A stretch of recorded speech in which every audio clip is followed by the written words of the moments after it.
मित्रों, एक घोड़े ने बताया कि रात में औरत की यह एक चीज जरूर लेना चाहिए, और घोड़े ने यह भी बताया कि स्त्री कितना भी मना करे, आप दो चीज उनकी जरूर दबा देना। वे कौन सी चीजें हैं, आइए इस कहानी के माध्यम से समझते हैं। मित्रों, किसी नगर में एक राजा रहता था। राजा तो बड़ा बुद्धिमान था, बहादुर था, प्रजापालक था, नीतिवाद था और धर्म क्रम में रुचि रखने वाला था। राजा और रानी में बड़ा प्रेम था, सब कुछ तो था, पर कोई संतान नहीं थी। यही बात सोचकर राजा और रानी दुखी रहते थे कि हमारे ना होने पर हमारे राज्य को कौन संभालेगा। एक दिन राजा के दरबार में कहीं से एक सन्यासी आ गया, तो एक दासी आकर रानी के लिए यह खबर देती है कि हमारे यहां एक सन्यासी पधारे हैं, उनकी सेवा करके कुछ धर्म कमा लिया जाए।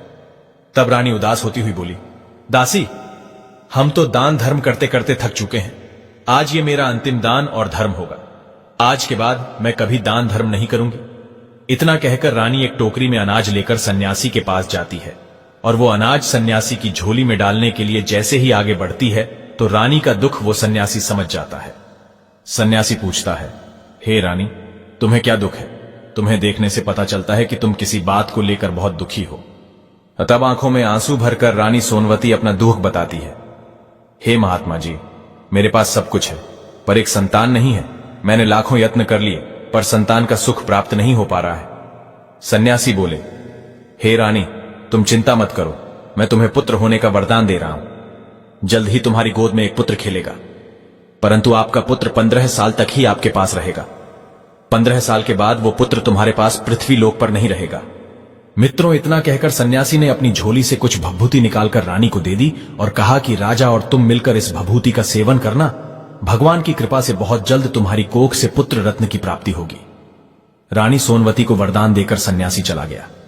सन्यासी के जाने के बाद रानी सोचने लगी, 14-15 साल ही सही, कम से कम 15 साल तक तो हमें पुत्र का सुख मिल ही जाएगा। कम से कम समाज के लोग मुझे बांझ तो नहीं कहेंगे, मेरे पति को निर्वंशिया तो नहीं कहेंगे। रानी सोचने लगी कि 15 साल तक मैं अपने पुत्र को खूब लाड़ प्यार करूंगी, उसे हर प्रकार से खुश रखूंगी। पुत्र के बारे में सोच सोचकर रानी बड़ी खुश होने लगी। इधर शाम को जब राजा साहब रानी के पास गए तो रानी ने सारी बात बताई कि एक सन्यासी ने उन्हें पुत्र होने का वरदान दिया है और उस महात्मा ने हम दोनों को यह करने के लिए दी है। तब राजा कहते हैं, हे रानी, हम दोनों अब तक रोज दान धर्म देते आए हैं, गरीबों की सहायता करते आए हैं, यज्ञ भंडारों की तो गिनती ही नहीं है, लेकिन फिर भी हमें पुत्र प्राप्त नहीं हुआ। इससे सिद्ध होता है कि ईश्वर की कृपा हम पर नहीं है, हमसे भगवान रूठ गया है। यदि ईश्वर की कृपा होती तो हमें संतान प्राप्ति अब तक हो जाती है। अब तो हम बूढ़े हो चुके हैं, अब क्या आस की जाए। आखिर सन्यासी के द्वारा दी गई इस भभूति से हमें अब इतनी उम्र में भला क्या संतान प्राप्त होगी। रानी सोनवती कहने लगी, महाराज, हमने अपनी जिंदगी में हजारों उपाय करके देख लिए, दान धर्म यज्ञ तप सब कर लिया, फिर भी कुछ प्राप्त नहीं हुआ। अब ये आखिरी उपाय और करके देख लो ना, मालूम उस महात्मा ने किस भाव से हमें ये दिया है। मित्रों, राजा का हर व्यक्ति पर से विश्वास उठ चुका था, अब उसे किसी पर विश्वास नहीं रहा, लेकिन वो रानी के मन को इनकार करके दुखी नहीं करना चाहता था। यही सोचकर राजा भभूति का सेवन करने के लिए राजी हो गया। फिर दोनों ने भगवान का नाम लेकर उस भभूति को खा लिया। मित्रों, कुछ दिनों के बाद उस भभूति ने अपना प्रभाव दिखाया। रानी गर्भ धारण कर लेती है। यह खबर जब राजा ने सुनी तो राजा की भी खुशी का ठिकाना नहीं रहा। कुछ दिनों बाद रानी एक पुत्र को जन्म देती है। पुत्र की खुशी में राजा ने अपने महलों में उत्सव मनाया, पंडितों को बुलवाकर बालक का नामकरण करवाया। वो बालक कितना भाग्यशाली है, ये जानने के लिए राजा ने अपने दरबार में बड़े बड़े विद्वान ज्योतिषियों को बुलाया। ज्योतिषियों ने जब बालक की कुंडली देखी तो बालक के भाग्य को देखकर वे सारे ज्योतिष चिंतित हो गए। राजा ने पूछा, हे ज्योतिषी ब्राह्मणों, आप लोग क्या सोचकर चिंतित हो? तब ज्योतिषियों ने बताया, महाराज, आपका पुत्र आपके पास सिर्फ 15 वर्ष तक ही रहेगा। यही बात उस महात्मा ने भी बताई थी। ज्योतिषियों ने उस बात पर मुहर लगा दी। अब तो राजा और रानी सुनकर बड़े उदास हुए। फिर भगवान की इच्छा समझकर उस बालक का पालन पोषण करने लगे। वे दोनों सोचते थे कि संतानहीन होने से तो अच्छा है कि 15 साल के लिए संतान का सुख मिल जाए। उन्होंने बालक को पालने पोसने में लाड़ प्यार देने में कोई कमी नहीं छोड़ी। राज परिवार में पलकर वो बालक बड़ा होने लगा। धीरे धीरे वो बालक 5 साल का हो जाता है। तब राजा साहब एक विद्वान आचार्य से उस बालक की शिक्षा कराते हैं, उसे वेद शास्त्रों का अध्ययन कराते हैं, अनेकों विद्याओं का उसे अभ्यास कराते हैं। धीरे धीरे राजकुमार शास्त्र में ध्यान में निपुण हो गया। धीरे धीरे करके राजकुमार 12 वर्ष की आयु में पहुंच जाता है। तब उसी समय पर महाराज एक अच्छी सी राजकन्या को तलाश करके अपने राजकुमार की बड़ी हंसी खुशी के साथ शादी कर देते हैं। इधर राजकुमार की अवस्था 14 साल की हो जाती है। तब एक दिन राजकुमार अपने पिता से बोला, पिताजी, मैं अपने पूरे राज्य में घूमकर देखना चाहता हूं, अपने राज्य का भ्रमण करना चाहता हूं। अब तक मैं अपने राजमहल से निकलकर कहीं बाहर नहीं गया हूं। पुत्र की बात सुनकर राजा चिंतित हो जाता है, क्योंकि इधर राजकुमार का 14वां साल जो था वो शुरू हो चुका था। अब बड़ी अनहोनी होने का जो डर था वो नजदीक आ चुका था। राजा ने ये सब बातें अपने पुत्र के लिए नहीं बताई थी। तब राजा अपने चेहरे पर झूठ मूठ की खुशी लाकर अपने पुत्र से कहता है, हां बेटा, तुम जरूर जाओ। तुम्हें अपना राज्य घूम करके जरूर देखना चाहिए। अपने राज्य में भ्रमण करना चाहिए और अपने राज्य की प्रजा का दुख सुख देखना चाहिए। आखिर तुम्हारे राज्य में जनता खुश है या नहीं है, और तुम्हें देखना चाहिए आखिर तुम्हारे राज्य का हिस्सा कहां तक है, कहां पर कौन व्यक्ति निवास करता है। इन सब बातों की जानकारी एक राजा के लिए होनी चाहिए, क्योंकि बेटा, मेरे मरने के बाद में तुम्हें ही इस राज्य को संभालना है, तुम्हें ही इस राज्य का राजा बनना है। लेकिन बेटा, एक बात ध्यान रखना, तुम जहां जा रहे हो, जो देखोगे, जो करोगे, उसके बारे में अपनी पत्नी को मत बताना। तब वो बेटा कहता है, ठीक है पिताजी, आप जैसा बताओगे मैं वैसा ही करूंगा। इस प्रकार से बंधु राजकुमार पूरे दिन अपनी पत्नी के साथ रहता है, उसके साथ हंसी दिल्लगी करता है, प्रेम भरी बातें करता है और खुशियों के पल एक दूसरे के साथ बिताकर रात्रि के समय ठीक 12 बजे बिस्तर से उठकर महल से बाहर चला जाता है और सुबह होने से पहले वापस लौटकर पुनः अपने महल में अपने पलंग पर आकर सो जाता है। इसी प्रकार से बहुत दिनों तक चलता रहा। अब उस राजकुमार की 14वीं साल पूरे होने में कुछ ही दिन शेष बचे थे। एक रात उसकी पत्नी यानी कि छोटी रानी रात्रि में जब जागती है तो वो देखती है कि हमारे राजकुमार, हमारे पतिदेव आज पलंग पर नहीं है। पति को ना पाकर वो व्याकुल हो जाती है और पूरे महल में उन्हें ढूंढती है, लेकिन वो राजकुमार कहीं भी नजर नहीं आया। राजकुमारी बड़ी ही हताश और निराश हो जाती है। अब मैं क्या करूं? राजकुमारी मन में सोचती है, भला अब मैं क्या करूंगी? वो सोचती है कि मेरा पति मुझे बिना बताए कहां चला गया। उसने इस बात की चर्चा किसी से नहीं की। वो चुप रहती है, लेकिन सुबह होने पर वो देखती है कि उसका पति अपने बिस्तर पर सोया हुआ है। तब राजकुमारी अपने पति से रात की घटना के बारे में कुछ नहीं पूछती है। बंधुओं, इधर दूसरी रात के लिए भी वैसा ही होता है। कई दिनों तक ऐसा ही चलता रहा। रात्रि में रोजाना राजकुमार गायब हो जाता था। यह देखकर उसकी पत्नी बहुत ज्यादा चिंतित रहने लगी। वो सोचने लगी, आखिर मेरा पति रात्रि के समय में कहा जाता है, आखिर किससे मिलने के लिए जाता है, और उसका इतना प्रिय कौन है जो उससे मिलने के लिए आंधी रात के समय जाता है। दर्शक बंधुओं, इसी प्रकार से राजकुमारी के मन में ढेर सारे सवाल चल रहे थे, लेकिन राजकुमार से पूछने में उसे बहुत ज्यादा डर लगता था। अपने सास और ससुर से उसने पूछने की सोची, लेकिन उसके बीच में उसकी कुल और मर्यादा आ जाती थी।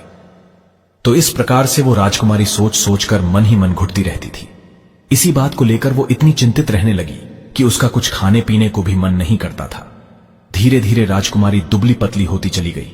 उसका शरीर सूखने लगा, क्योंकि राजकुमारी हर समय अपने पति की चिंता में डूबी रहती थी। एक स्त्री के लिए पति का दुख बहुत बड़ा दुख होता है। मित्रों, उसी राज्य में एक फूल बेचने वाली बूढ़ी मालिन रहती थी। वो हमेशा छोटी रानी के लिए गजरे के लिए फूल देने के लिए आया करती थी। तब उस बुढ़िया का ध्यान छोटी रानी पर जाता है। वो मालिन आकर पूछती है, बेटी, आखिर क्या परेशानी है? तुम पर क्या दुख है? तुम इतनी कमजोर क्यों होती जा रही हो? तुम्हारा शरीर सूख करके अब कांटा होता जा रहा है। मित्रों, उस बूढ़ी मालिन के पूछने पर राजकुमारी कहती है, हे बूढ़ी मां, आखिर मैं तुम्हें क्या बताऊं? मेरा राजकुमार हर रात बिस्तर से उठकर ना जाने कहां चला जाता है और सुबह होते ही वो वापस आकर बिस्तर पर सो जाता है। आखिर वो कहां जाता है, इस बात को सोचकर मैं बहुत परेशान रहती हूं। इसी बात की वजह से मेरा खान पान छूट गया है। मैं अन्न जल कुछ नहीं ग्रहण करती और इसी परेशानी की वजह से मैं सूख सूख कर कांटा बन चुकी हूं। राजकुमारी की पूरी बात सुनने के बाद मालिन राजकुमारी को एक उपाय बताती है कि बेटी, तुम ऐसा करना, आज पूरी रात भर तुम सोना मत, तुम रात भर जागती रहना, और जब राजकुमार कहीं को जाने लगे तो तुम राजकुमार के पीछे पीछे जाकर देखना कि वो कहां के लिए जाता है और किससे मिलता है और क्या करता है। आज रात्रि में जाकर तुम अच्छी तरह से अपने पति की पहरेदारी करना। तब राजकुमारी कहती है, हे बूढ़ी मां, यदि मुझे नींद आ गई तो फिर मैं क्या करूंगी? तब मालिन कहने लगी, हे राजकुमारी, तुम्हें नींद ना आए, इसीलिए तुम ये काम करना, अपने सीधे हाथ की उंगली में एक जख्म बना लेना, उसमें थोड़ा सा नमक लगा लेना। उस नमक से तुम्हें बहुत पीड़ा होती रहेगी और उस पीड़ा की वजह से तुम्हें रात भर नींद नहीं आएगी। दर्शक बंधुओं, राजकुमारी बोली, ठीक है मां, मैं ऐसा ही करूंगी। मित्रों, उस रात राजकुमारी अपनी उंगली में जख्म बना लेती हैं और उसमें नमक लगा लेती हैं। उसकी उंगली में भयंकर पीड़ा होती है। पीड़ा की वजह से उसे रात भर नींद नहीं आती, लेकिन सुबह के समय जब पीड़ा शांत हो जाती है तो राजकुमारी फिर सो जाती है। दूसरे दिन फिर वो मालिन फूल लेकर राजकुमारी के महल में पहुंचती है और जाकर के पूछती है, बेटी क्या तुम अपने पति के लिए देख पाई? आखिर तुम्हारा पति कहां जाता है? तो राजकुमारी जवाब देती है, नहीं बूढ़ी मां, मैं पीड़ा की वजह से आधी रात तक तो जागती रही, पीड़ा शांत होने पर मैं सो गई, मुझे नहीं पता कि मेरा पति कहां चला गया। तब बूढ़ी मां कहती है, बेटी कोई बात नहीं, आज तुम अपनी उंगली पर पहले से थोड़ा जख्म ज्यादा बना लेना और ज्यादा से ज्यादा नमक लगाना, दर्शक बंधु। दूसरे दिन उसी तरह से राजकुमारी रात में जागने का प्रयास करती है। दूसरी रात भी वो अपने पति को ठीक से नहीं देख पाई। उसने अपने पति को दरवाजे तक तो जाते हुए देखा, उसके बाद उसकी आंखें बंद हो गई। वो अपने पति के पीछे नहीं जा सकी। अगले दिन वो मालिन के आगे रोने लगी, कहने लगी, हे मां, आज मैं अपने पति की चौकसी करने में फिर नाकाम रही। तब मालिन उसे धीरज बंधाती है कि बेटी तू दुखी मत हो, भगवान तेरी मदद अवश्य करेंगे। तुम आज रात्रि के लिए अपने हाथ में जख्म और बड़ा बना लेना और उस पर कल से भी ज्यादा नमक छिड़कना। जब तुम्हारा पति रात्रि के समय तुम्हारे पलंग से उठ करके महल से बाहर जाने लगे तो उसी समय पर अपने पति का रास्ता रोककर अपने पति से पूछना कि तुम कहां जा रहे हो। दर्शक बंधुओं, उस बूढ़ी मां ने जैसा बताया था, राजकुमारी ने अगली रात वैसा ही किया। आज रात राजकुमारी के लिए बिल्कुल भी नींद नहीं आई। जब राजकुमार आंधी रात के समय महल से बाहर निकलकर जाने लगा तो वो राजकुमारी दौड़कर उसका रास्ता रोक लेती है और पूछती है कि आप कहां जा रहे हो और आप रात्रि के समय किससे मिलने जाते हो? आखिर ऐसा क्या काम है जो रात्रि के समय तुम जाकर करते हो? आज तुम्हें यह बात मुझे बतानी ही होगी। राजकुमारी के बार बार पूछने पर राजकुमार कहता है, हे प्रिय, यदि ये रहस्य मैंने तुम्हें बता दिया तो मैं तुम्हें दोबारा देखने को नहीं मिल पाऊंगा। तब राजकुमारी कहने लगी, कोई बात नहीं, ना मिल पाए सही, लेकिन आप आंधी रात के समय कहां जाते हो यह बात मुझे जरूर बताओ। राजकुमारी की बात को सुन करके राजकुमार बिल्कुल मजबूर हो जाता है। इधर राजकुमार की 14वीं साल पूरी हो चुकी थी, 15वीं वर्ष लग गई थी। राजकुमार मन में सोचने लगा, अब भगवान की कृपा से जो होने के लिए है वो हो जाने दो।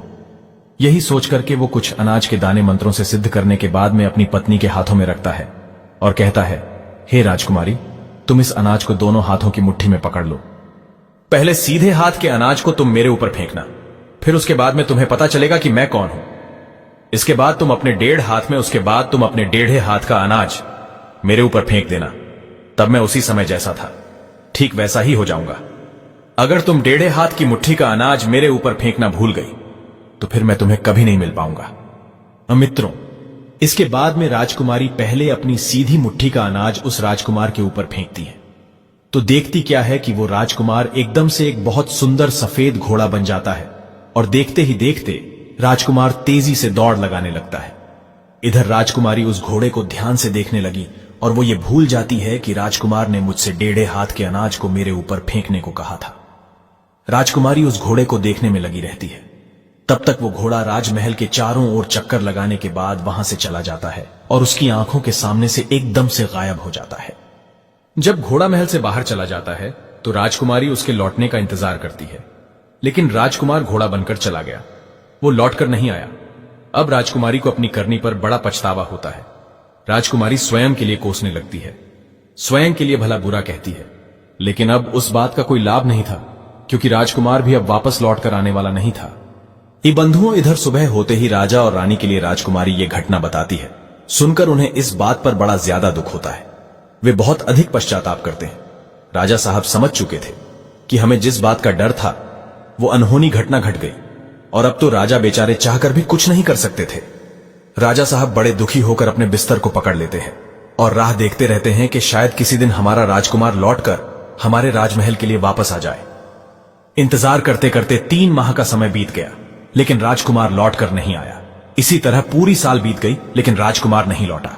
उस राजकुमार का कोई अता पता भी नहीं लग रहा था कि आखिर वो कहां है। राजा ने अपने सिपाहियों को भेजकर पूरे राज्य के नगर में और गांव को छनवा लिया, परंतु कहीं भी राजकुमार का कोई पता नहीं चला। इधर राजकुमारी मन ही मन बड़ी दुखी होती है कि उसकी व्यर्थ की जिद के कारण उसका पति गायब हो गया। राजकुमारी अपने मन में यह प्रण कर लेती है कि वो कुछ ना कुछ करके अपने पति को पाकर ही रहेगी और एक दिन उसे घर वापस लेकर के जरूर आएगी। राजकुमारी सुबह उठकर अपने सास ससुर के पास में जाती है और अपने सास ससुर राजा और रानी से कहती है कि मैं अपने पति की खोज करने के लिए राज्य से बाहर जा रही हूं, मुझे आज्ञा दे दो। राजा और रानी भी यही चाहते थे कि उनका बेटा मिल जाए। यही सोचकर उन्होंने अपनी पुत्रवधू को जाने की आज्ञा दे दी और कहा, पुत्री, तुम जो चाहो सो करो, तुम्हें जहां जाना है वहां जाओ, लेकिन हमारे पुत्र को वापस लेकर जरूर लौटना। हमारा आशीर्वाद तुम्हारे साथ है। मित्रों, उसके बाद में राजकुमारी एक साधारण स्त्री का भेष बनाती है और अपने कुछ नौकर चाकरों को, दास दासियों को साथ लेकर कुछ जरूरी खाने पीने का सामान रखकर अपने पति को खोजने के लिए निकल पड़ती है। राजकुमारी ने राज्य की सीमा पर जाकर खाने पीने का एक भोजनालय खोल लिया। तब राजकुमारी वही राज्य की सीमा पर वहां से आने जाने वाले यात्रियों को मुफ्त में खाना खिलाती थी और उसके यहां भोजनालय में जो लोग खाना खाने आते थे उनके सामने एक शर्त रखती थी कि खाना खाने से पहले वो अपने जीवन में घटी कुछ विचित्र घटनाओं को जरूर सुनाए, उसके बाद ही भोजन करे। अब तो राजकुमारी के भोजनालय पर सैकड़ों यात्री भोजन करने आते हैं और अपने जीवन में घटी हुई विचित्र घटनाओं को सुनाते हैं और भोजन करते चले जाते हैं, परंतु राजकुमारी के लिए जिस बात की तलाश थी वो अब तक उसे सुनने को नहीं मिली थी। धीरे धीरे इस प्रकार कई दिन बीत गए। इसी दौरान एक घटना और घटती है। जो रानी के महल में बूढ़ी मालिन रहती थी, राजकुमारी के लिए फूल लाती थी, उस मालिन का एक बेटा और बहू थे। उनका एक छोटा सा बच्चा था। उन बूढ़ी मां का बेटा और बहू सुबह काम के लिए कहीं चले जाते थे तो वे अपने बेटे को संभालने के लिए ये जिम्मेदारी अपनी मां को सौंप जाते थे, क्योंकि वो बूढ़ी मां घर पर अकेली रहती थी। उसके बहू बेटा तो काम पर चले जाते थे और रोजाना वो बूढ़ी मां अपने पोते को खिलाया करती थी। मित्रों, वो बूढ़ी मां पान खाया करती थी। एक दिन बूढ़ी मां ने अपने थैले में हाथ डालकर देखा तो उसने देखा कि उसके थैले में पान नहीं है। बूढ़ी मां को पान खाने की बहुत तलब लगने लगी। बूढ़ी मां ने सोचा, अगर मैं पान नहीं खाऊंगी तो मेरा दिन कैसे कटेगा। बुढ़िया से जब रहा नहीं गया पान खाए बिना, तो उसने सोचा कि चलो अभी तो मेरा पोता खेल रहा है, मैं पड़ोस में जाकर किसी दुकान से पान ले आती हूं। यही सोच करके वो बूढ़ी मां पड़ोस की दुकान पर पान लेने चली गई। जब बूढ़ी मां पान लेने के लिए गई थी तो पान लेकर के लौटते उसे देर हो गई। तब तक इधर बूढ़ी मां की बहू और बेटा शाम होने पर घर वापस आ चुके थे। तो उन्होंने देखा कि उनका बच्चा घर पर अकेला है और वो रो रहा है। अपने बच्चे को अकेला देखकर बेटा और बहू एकदम गुस्से में आकर लाल पीले हो गए और बूढ़ी माई के लिए मन ही मन भला बुरा कहने लगे। दर्शक बंधुओं, तब तक वो बूढ़ी मां पड़ोस की दुकान से पान लेकर घर पर आ गई। तब बूढ़ी माई के बेटे ने पूछा, मां, आखिर तुम हमारे बच्चे को छोड़कर कहां गई थी? तब बूढ़ी मां कहने लगी, बेटा, मैं पड़ोस की दुकान पर पान लेने गई थी। इस पर बूढ़ी मां का लड़का क्रोध में आकर कहने लगा, हे मां, आज के बाद तुम हमारे बेटे को घर पर अकेला छोड़कर नहीं जाओगी। तब बूढ़ी मां कहती है, ठीक है बेटा, आज के बाद मैं इसे छोड़कर नहीं जाऊंगी। दर्शक बंधुओं, दूसरे दिन के लिए वो बूढ़ी मां उस बात को भूल जाती है और फिर से पड़ोस की दुकान पर पान लेने चली जाती है। पहले दिन की तरह उसके बहू बेटा जब काम करके वापस लौटे तो घर पर आकर देखते हैं कि फिर से उनका बच्चा घर पर अकेला खेल रहा है और रो रहा है। अब तो ये दृश्य देखकर बुढ़िया के बेटे की क्रोध की सीमा न रही। इधर से बुढ़िया घर पर लौट कर आई तो उसके लड़के ने उसे डांट फटकार कर घर से बाहर निकाल दिया और घर का द्वार बंद कर लिया। बुढ़िया रात में घर के बाहर बैठी अकेली रोती रही। जब उनके बहू और बेटे ने दरवाजा नहीं खोला तो बुढ़िया रात के अंधेरे में वहां से आगे को जाने लगी। अंधेरा होने की वजह से रास्ता दिखाई नहीं पड़ रहा था। वो धीरे धीरे जंगल की ओर बढ़ती चली जा रही थी। तभी उसने देखा कि एक कपला गाय छम छम करती हुई सामने से आ रही है। गाय को देखकर बुढ़िया ने सोचा, अगर मैं इस गाय के पीछे पीछे जाऊंगी तो ये गाय मुझे किसी गांव में पहुंचा देगी। यही सोच करके वो बूढ़ी मां उस गाय के पीछे पीछे चलने लगी। गाय धीरे धीरे आगे को बढ़ती जा रही थी। कुछ दूर आगे जाने पर गाय एक बड़े से पत्थर के पास में जाकर रुक जाती है। वो उस पत्थर को अपने सींग से हटाती है। पत्थर के उस स्थान से हटते ही वहां पर एक पाताल में जाने का रास्ता खुलता था। वो गाय उस रास्ते से जमीन के अंदर जाने लगती है। बूढ़ी मां ये दृश्य अपनी आंखों से देख रही थी। बूढ़ी मां ने पीछे से उस गाय की पूंछ पकड़ ली। बूढ़ी मां भी उस गाय के साथ चलने लगी। पाताल लोक में पहुंचते ही उस बूढ़ी मां ने गाय की पूंछ तो छोड़ दी और वो इधर उधर देखने लगी। पाताल लोक का नजारा देखकर बुढ़िया एकदम चकित रह गई। उसने देखा कि वहां जगह जगह अनेक दीपक चल रहे थे। मरिया टिमटिमा रही थी, उनसे अनेक प्रकार की रोशनी निकल रही थी। तभी थोड़ी सी रोशनी उस गाय पर पड़ती है। बुढ़िया देखती है कि वहां पर एक अद्भुत घटना घटती है। एक जंजीर आती है और गाय के गले में पड़ जाती है। उसी समय पर एक अदृश्य व्यक्ति आता है और वो उस गाय को दोहने लगता है। वो व्यक्ति गाय को तो दोह रहा था पर दिखाई नहीं दे रहा था। ये दृश्य देखकर बूढ़ी मां घबरा जाती है। बूढ़ी मां मन में सोचती है, आखिर मैं आज कहां फंस गई। बूढ़ी मां वहां छुपने के लिए कोई स्थान ढूंढती है, मगर उन्हें वहां कोई छुपने के लिए स्थान नहीं मिलता है। बूढ़िया सोचते सोचते यहां वहां ढूंढते ढूंढते एक कोने में जाकर छुप गई और वहां का नजारा देखने लगी। कुछ समय के बाद वहां पर एक सुंदर सा भूरा घोड़ा आता है और वहां पर 2 कुंड बने हुए थे। उनमें से एक कुंड में घोड़ा कूद पड़ता है। कुंड में कूदकर जब वो घोड़ा बाहर निकलता है तो वो बहुत सुंदर राजकुमार बन जाता है। राजकुमार बनने के बाद में उसने दूसरे कुंड में स्नान किया और वहां पर रखे हुए अपने नए वस्त्र पहने और थोड़ी दूर पर एक पलंग बना हुआ था। वो राजकुमार उसी पलंग पर जाकर बैठ जाता है। फिर उसके सामने अचानक से एक सुंदर भोजन की थाली आती है। वो राजकुमार उसके बाद में आकर के उसी पलंग पर बैठकर भोजन करता है। मित्रों, राजकुमार के कक्ष में एक तोता रहता था। वो तोता भी बड़ा सुंदर था। वो राजकुमार के सामने आकर बैठ जाता है। तब वो राजकुमार उस तोते से पूछता है, हे तोता, तुम मुझे ये बताओ कि मेरे माता पिता पृथ्वी पर क्या कर रहे हैं। तब वो तोता राजकुमार को बताता है कि हे राजकुमार, पृथ्वी लोक पर आपके माता पिता इस समय बहुत दुखी है। वे अपने बेटे को लेकर बड़े चिंतित रहते हैं। तब राजकुमार पूछता है, हे तोता, इस समय हमारे राज्य की देखभाल कौन कर रहा है और हमारी पत्नी क्या करती है। तब तोता राजकुमारी के बारे में बताता है कि आपकी पत्नी राजकुमारी ने राज्य की सीमा पर एक भोजनालय खोल लिया है और आपके पिताजी बूढ़े हो गए हैं, इसलिए आपके राज्य की देखभाल आपका प्रधानमंत्री करता है।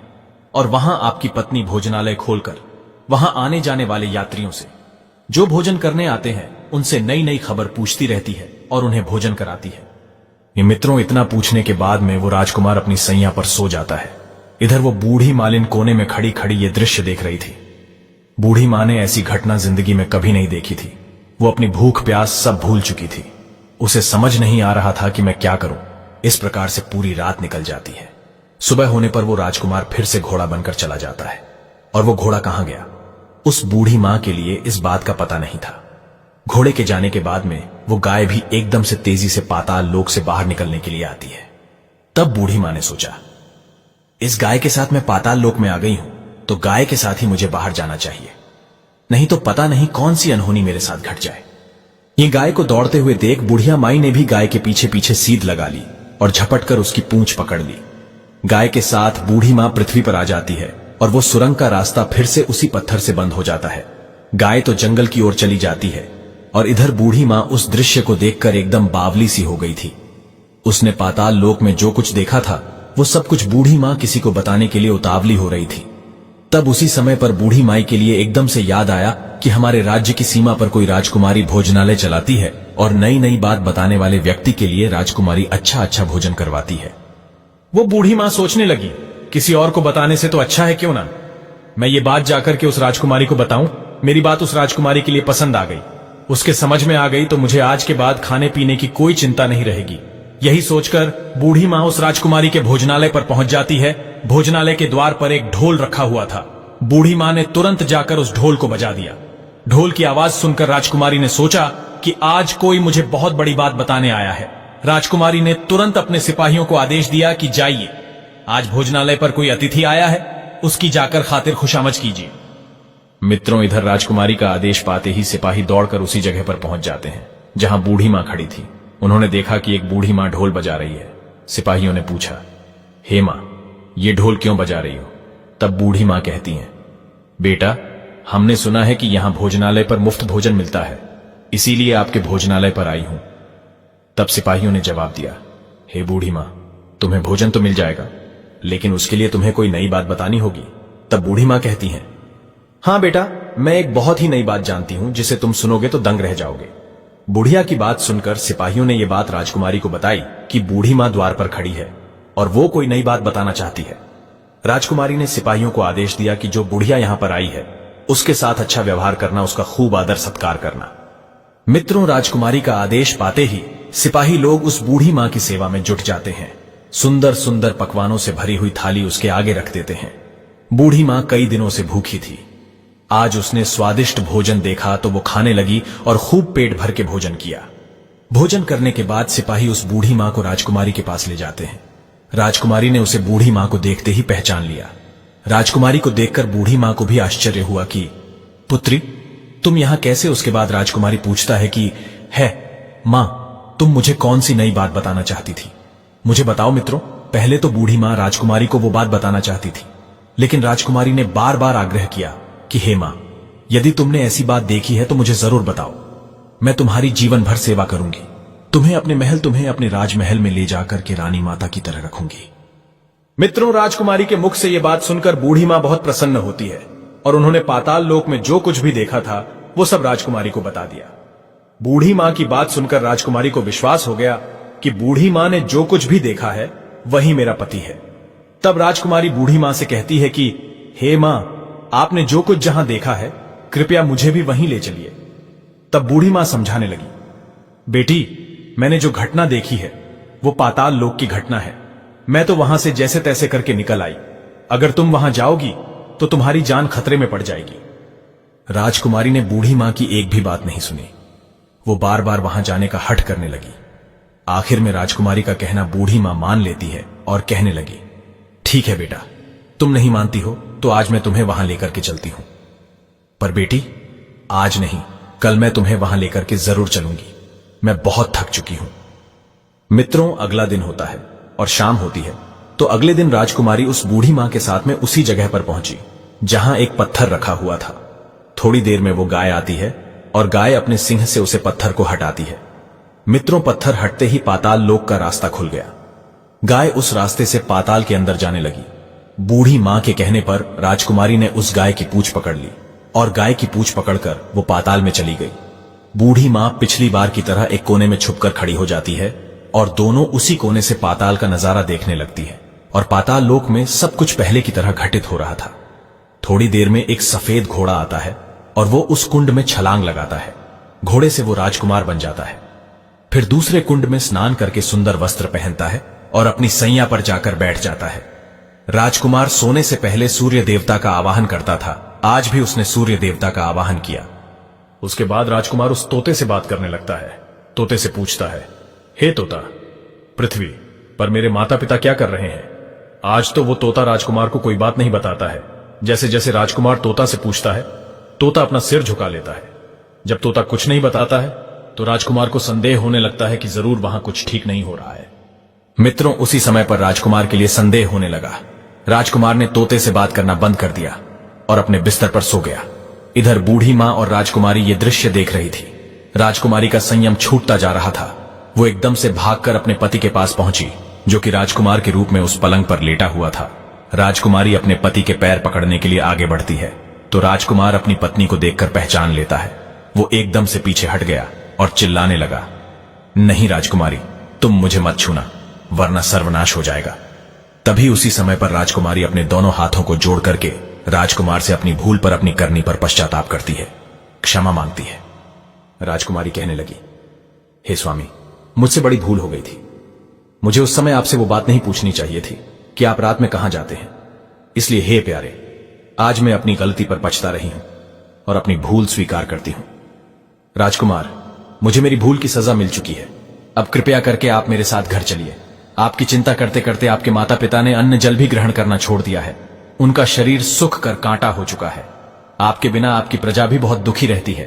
तुम्हारे बिना राजकुमार, सारे नगर के लोग बड़े परेशान रहते हैं। आपके बिना आपकी प्रजा खुशहाल नहीं है, वो बहुत अधिक दुख भोग रही है। तब राजकुमार कहने लगा, तुम बहुत बड़ी गलती कर बैठी हो। अब दोबारा गलती मत करना, नहीं तो जो कि मैं तुम्हें दिखाई दे रहा हूं, फिर मैं कभी तुम्हें दिखाई भी नहीं दूंगा। राजकुमार की बात सुनकर राजकुमारी जोर जोर से रोने लगती है। थोड़ी देर बाद राजकुमार के मन में कुछ दया आती है। राजकुमार कहता है, हे प्रिय, यदि तुम मुझे वापस पाना चाहती हो तो तुम्हें एक काम करना होगा और यह काम बड़ा कठिन है। इस काम को तुम्हें अकेले ही करना पड़ेगा। रानी ने जवाब दिया, कहिए स्वामी, चाहे तुम्हारे लिए कितना भी कठिन काम हो, मैं वो काम अवश्य करूंगी। मित्रों, इसके बाद में राजकुमार ने उसे बताया कि हे राजकुमारी, इस पाताल से ऊपर जाते ही तुम्हें एक बहुत बड़ा घना जंगल नजर आएगा और ऐसे 6 जंगल पार करके 7वां जंगल जब मिलेगा, उस जंगल में वो जंगल सबसे ज्यादा घना होगा। उस जंगल के बीचों बीच में एक पीपल का वृक्ष है। उसके आसपास की जगह के तुम पत्ते झाड़ियों को तुम काट कर फेंक देना और उस जगह को साफ सुथरा कर देना। उस वृक्ष के पास में अनेकों प्रकार के प्राणियों की सभा लगती है। शेर, चीता, भालू, बंदर, अनेकों पशु पक्षी वहां पर रहते हैं। उन समस्त जानवरों को वहां से भगाकर तुम उस जगह को साफ कर देना, उसको गोबर से लीप पोत देना और गंगा जल से पवित्र कर देना। फिर तुम वहां पर बहुत सुंदर रंगोली बनाना, फिर उस जगह पर बैठकर पूजा पाठ करना, फिर उसके बाद में उस वृक्ष की भी पूजा करना। यह काम तुम्हें दोपहर से पहले करना है। दोपहर से पहले ही तुम्हें उस जगह पर बैठकर सूर्य नारायण का आवाहन करना है, उनका जप करना है। दोपहर से पहले उस स्थान पर सूर्य देवता उतरेंगे, तब भगवान सूर्य देव उस जगह को देखकर प्रसन्न हो जाएंगे और कहेंगे कि जिस किसी ने भी ये सब किया है, उस व्यक्ति को मैं मनचाहा वरदान दूंगा। तो तुम सूर्य देवता से उनके रथ का दाहिना घोड़ा मांग लेना, और सूर्य देव जब हां कह दे, उसके बाद मैं तुम्हें मिल जाऊंगा। दर्शक बंधुओं, इतनी बात कहने के बाद राजकुमार अपने ही पलंग पर सो गया और इधर रानी भोर होने की राह देखने लगी। भोर होते ही वो बुढ़िया के साथ में गाय की पूंछ पकड़कर पाताल लोक से बाहर आ गई। ऊपर आने के बाद में राजकुमारी बूढ़ी माई से कहने लगी, अम्मा, अब मैं यहां से अकेले ही आगे के लिए जाऊंगी। अब तुम ऐसा करो, जहां पर मेरा भोजनालय है तुम वहां चली जाओ। मित्रों, इधर राजकुमारी आगे के लिए चल देती है और कई जंगलों को पार करती हुई वो 7वें जंगल में पहुंच जाती है जो राजकुमार ने बताया था। और किसी तरह से राजकुमारी वहां पर रहने वाले शेर, चीता, भालू, बंदरों को वहां से भगाकर उस जगह की लिपाई पुताई करती है, उसे साफ सुथरा बनाती है और जगह को साफ सुथरा करने के बाद राजकुमारी चली आती है। दूसरे दिन वो दोपहर होने से पहले फिर उस जगह पर पहुंच जाती है और वहां पर जाकर उसने गंगा जल को छिड़क कर उस जगह के लिए पवित्र किया। उसके बाद में राजकुमारी सूर्य देव का ध्यान करने के लिए बैठ जाती है। मित्रों, जैसा कि राजकुमारी के लिए पाताल लोक में राजकुमार ने बताया था, ठीक वैसा ही राजकुमारी करने लगी। अब हुआ क्या, ठीक 12 बजे सूर्य भगवान का रथ उसी वृक्ष के समीप आकर रुकता है। जब सूर्य भगवान ने रथ से नीचे के लिए देखा तो वहां का पवित्र वातावरण देखकर सूर्य देव बड़े प्रसन्न हुए। सूर्य देव कहने लगे, जिस किसी ने यह काम किया है वो व्यक्ति मेरे पास आकर मुझसे मनचाहा वरदान मांग ले, बिना कुछ सोचे समझे आज मैं उसे मुंह मांगा वरदान दूंगा। जैसे ही राजकुमारी ने सूर्य देव के ये वचन सुने तो राजकुमारी ने बिना समय गवाए सूर्य देवता के समक्ष पहुंच गई और उन्हें प्रणाम करके खड़ी हो गई। हे भगवान, इस जगह की साफ सफाई करने वाली, इस जगह को पवित्र बनाने वाली मैं हूं। सूर्य देव ने कहा, अच्छा देवी, यदि तुमने इस जगह को पवित्र किया है तो आज मैं तुम्हें वरदान देता हूं, तुम्हारे मन में जो हो वो मुझसे मांग लो। तब राजकुमारी ने जवाब दिया, हे सूर्य देव देवता, मुझे आप अपने रथ का दाहिना घोड़ा दे दो। तब सूर्य देव कहने लगे, नहीं नहीं, मैं तुम्हें और कुछ भी दे सकता हूं, लेकिन अपने रथ का दाहिना घोड़ा नहीं दे सकता। मेरे पास मेरे रथ के अलावा 12 घोड़े और हैं, तुम चाहो तो उनमें से कोई घोड़ा मांग लो, लेकिन मैं तुम्हें अपना दाहिना घोड़ा नहीं दे सकता।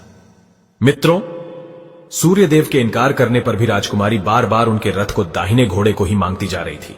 कहने लगी, हे देव, यदि आपने अपने रथ का दाहिना घोड़ा नहीं दिया तो मैं अपने प्राण त्याग दूंगी। राजकुमारी की बात सुनकर सूर्य देवता बड़े मजबूर हो जाते हैं, क्योंकि सूर्यदेव ने राजकुमारी के लिए वचन दिया था। आज उन्हें अपने वचन की लाज रखनी थी। सूर्यदेव राजकुमारी के द्वारा दिए गए उस वचन से पलट नहीं सकते थे। सूर्यदेव ने जवाब दिया, ठीक है, जाओ, मैंने तुम्हें अपना दाहिना घोड़ा दिया, लेकिन वो घोड़ा तुम्हें यहां पर नहीं, पाताल लोक में मिलेगा, वहां से जाकर ले आना। राजकुमारी कहने लगी, सूर्यदेव, पाताल लोक तो क्या है, वो अपने घोड़े को पाने के लिए कहीं भी जा सकती है। राजकुमारी को वरदान देकर सूर्य देवता अंतर्ध्यान हो गए। इधर राजकुमारी अपने भोजनालय पर लौट आई और शाम को बूढ़ी मां को लेकर उस पत्थर के पास पहुंच जाती है। जैसे ही शाम होती है, वहां पर वो कपिला गाय आती है। उसने अपने सिंह को मारकर उस सुरंग का वो पत्थर हटा दिया। जैसे ही गाय उसके अंदर जाने को हुई तो राजकुमारी ने उस गाय की पूंछ पकड़ ली। राजकुमार और वो बूढ़ी मां पाताल लोक में पहुंच गए। फिर से उनके सामने उसी तरह की घटना होती है। घोड़ा आया और कुंड में स्नान करने के बाद वो राजकुमार बन जाता है और अपने पलंग पर जाकर बैठ जाता है। उसके खाने के लिए भोजन का थाल आता है। भोजन करने के बाद राजकुमार ने फिर से उस तोते से सवाल किया कि धरती पर उसके माता पिता कैसे हैं। तो तोते ने बताया, राजकुमार, आपके माता पिता आपकी चिंता में बिल्कुल मरने की स्थिति में हैं। राजकुमार की आंखों में यह सुनकर आंसू आ जाते हैं। उसके बाद उसने पूछा कि हे तोता, मेरे राज्य को कौन चला रहा है। तोते ने बताया कि आपके राज्य को आपका प्रधानमंत्री चला रहा है और धीरे धीरे वो तुम्हारे राज्य का माल खजाना सब हड़प कर चुका है। वो प्रजा पर बड़ा जुल्म ढाता है, बहुत अत्याचार करता है।